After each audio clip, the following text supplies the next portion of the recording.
On peut comprendre le vrai sens de la loi naturelle qui se réfère à la nature propre et originale de l'homme, à la nature de la personne humaine, qui est la personne elle-même dans l'unité de l'âme et du corps, dans l'unité de ses inclinations d'ordre spirituel ou biologique et de tous les autres caractères spécifiques nécessaires à la poursuite de sa fin.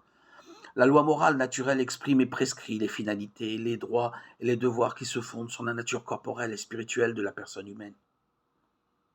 Aussi ne peut-elle pas être conçue comme normativité simplement biologique, mais elle doit être définie comme l'ordre rationnel selon lequel l'homme est appelé par le Créateur à diriger, à régler sa vie et ses actes, et en particulier à user et à disposer de son propre corps. Par exemple, l'origine et le fondement du devoir de respecter absolument la vie humaine doivent être cherchés dans la dignité propre à la personne, et non pas seulement dans l'inclination naturelle à conserver sa vie physique. La vie humaine, tout en étant un bien fondamental de l'homme, acquiert une signification morale par rapport au bien de la personne, qui doit toujours être reconnue pour elle-même. S'il est toujours moralement illicite de tuer un être humain innocent, il peut être licite et louable de donner sa vie.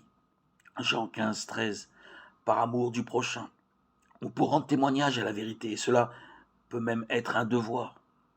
En réalité, ce n'est qu'en référence à la personne humaine dans sa totalité unifiée, c'est-à-dire une âme qui s'exprime dans un corps, et un corps animé par un esprit immortel, que l'on peut déchiffrer le sens spécifiquement humain du corps.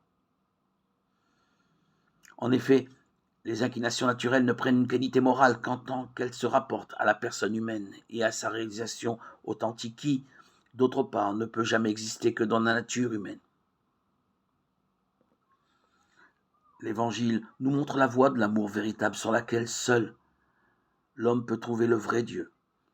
La loi naturelle, ainsi comprise, ne laisse pas place à la séparation entre la liberté et la nature.